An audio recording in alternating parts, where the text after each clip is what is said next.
مگر جس ریاست کی یہاں ہم بات کر رہے ہیں جہاں ہڑپا تہذیب کے آثار ملے وہ پنجاب اب پاکستان میں ہے۔ بھارت میں گجرات میں لوتھل اور دھولویرا، راجستھان میں کالی بنگن اور مہاراشٹر کے احمد نگر میں دائم آباد، یہ ہیں ہڑپا تہذیب کے مقامات۔ تو ہم نے دیکھا بر صغیر بھارت میں سب سے پہلے قدیم تہذیب ہڑپا تہذیب کے نام سے جانی جاتی ہے۔ یہ تہذیب سندھو دریا کی وادی میں پروان چڑھی۔ اس تہذیب کے دو مقامات جو پہلے روشنی میں آئے وہ پنجاب میں ہڑپا اور سندھ میں موہنجو داڑو تھے۔ یہ مقامات اب کہاں ہیں؟ اب یہ مقامات پاکستان میں ہیں۔ گجرات میں لوتھل، دھولویرا، راجستھان میں کالی بنگن اور احمد نگر میں دائم آباد وغیرہ اس تہذیب کے کچھ مشہور مقامات ہیں جو بھارت میں ہیں۔ عام طور پر ہڑپا تہذیب کی خصوصیات ہر جگہ یکساں ہی پائی جاتی ہیں۔ ہڑپا کا علاقہ ہو یا موہنجو داڑو کا، کالی بنگن ہو، لوتھل، دھولویرا یا دائم آباد، ان تمام جگہوں کی تہذیب کی خصوصیات میں یکسانیت پائی جاتی ہے۔ اسی لیے ان تمام جگہوں کی تہذیب کو ہڑپا تہذیب کا نام دیا گیا۔ تو عام طور پر ہڑپا تہذیب کی خصوصیات ہر جگہ یکساں ہی پائی جاتی ہیں۔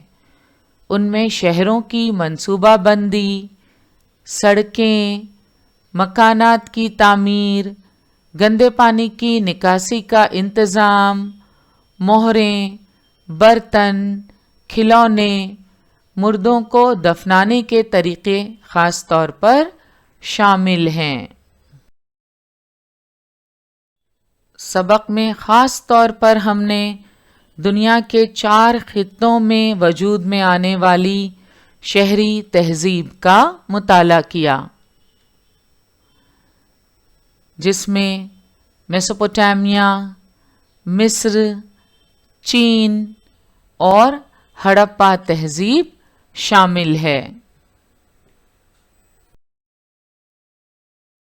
درسی کتاب میں پیج نمبر 51 پر یہ خیالی خاکہ دیا ہوا ہے جسے آپ کو مکمل کرنا ہے۔ آپ کے لیے ہدایت ہے، نیچے دیا ہوا خیالی خاکہ مکمل کیجیے۔ خاکے میں درمیان میں آپ دیکھ رہے ہیں دائرے میں لکھا ہوا ہے دریا کے کنارے کی تہذیب۔ تو یہاں دریاؤں کے نام لکھے ہوئے ہیں اور دوسری طرف خطوں کے نام لکھے ہوئے ہیں۔